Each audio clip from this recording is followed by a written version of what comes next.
starting right now on ABC's This Week.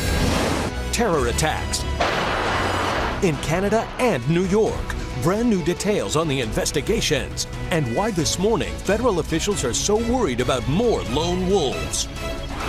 Ebola in America, the first case in a city of 8 million. The controversial new quarantine policy in place. Is it keeping us safe or an unfair overreaction? Exploding airbags. The urgent recall sparking new confusion and outrage. How did the government let this happen? And countdown to the midterms. 9 days to go. The key races that have even the experts stumped. And George P. Bush revealing whether he thinks his father Jeb will run in 2016. From ABC News, This Week with George Stephanopoulos begins now. Good morning. I'm Martha Raddatz, and as we come on the air, new details about Ebola in America. A fiery new debate. Is it fair to order mandatory quarantines for healthcare workers returning from the hot zone? Or is it an overreaction? The debate exploding this morning after one healthcare worker says she was treated like a criminal. Plus, brand new information on the condition of that American doctor who has Ebola. ABC's Lindsay Davis is tracking it all for us in New York this morning. Healthcare worker Casey Hickox, the first high-risk traveler automatically quarantined in New Jersey, has tested negative for Ebola but remains under mandatory quarantine. In an open letter to the Dallas Morning News, she says she was treated like a criminal when she returned home from treating Ebola patients in Sierra Leone. Of her arrival at Newark Airport, she writes, "I sat alone in the isolation tent and thought of many colleagues who will return home to America and face the same ordeal."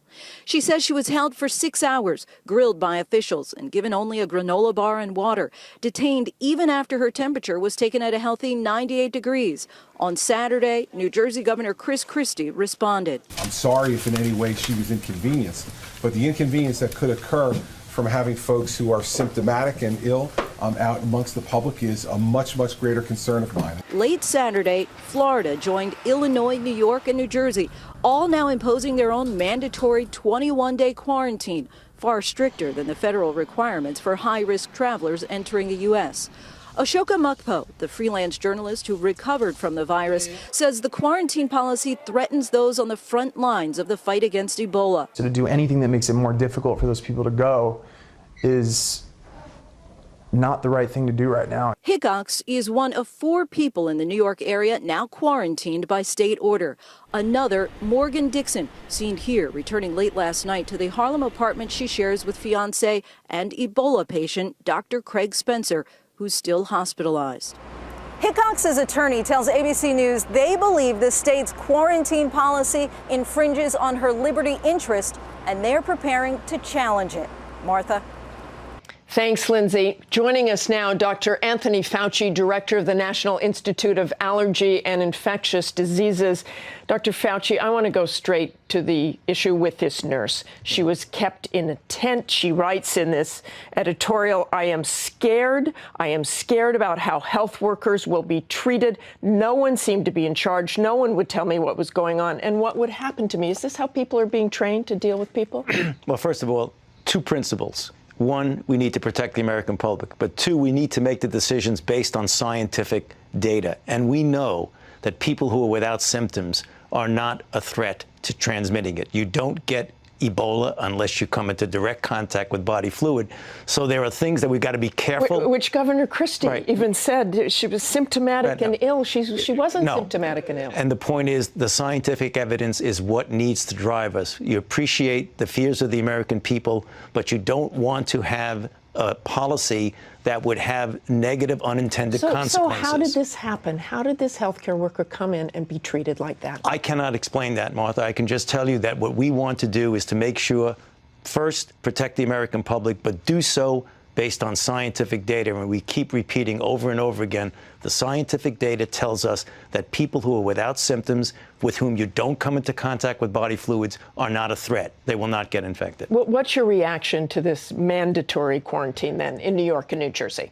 Well, as a scientist and as a health person, if I were asked, I would not have recommended that. Does it put more pressure on the CDC to change its policy? Should there be some national policy? The CDC will continue to make their policies based on scientific data. Now, that doesn't mean that they're cavalier about this at all.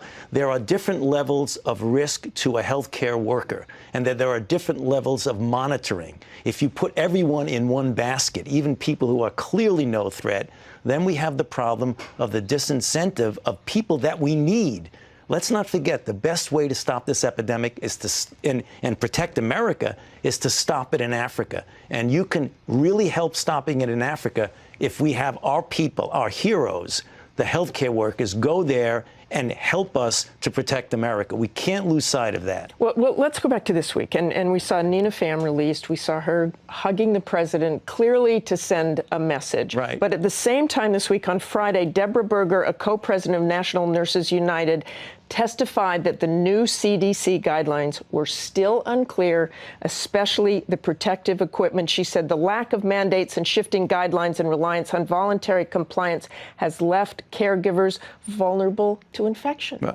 Right now, if you look at the recommendations, they are clearly more stringent than they were right now. I know because I took care of Nina, and I'm using the recommendations. And clearly, if you follow the recommendations now, and you are trained. But here's the critical issue, Martha. It isn't just a recommendation on the website. You have to be trained. You have to practice. You have to have people helping you put the material on and taking it off. Okay, thanks very much for joining us, Dr. Fauci.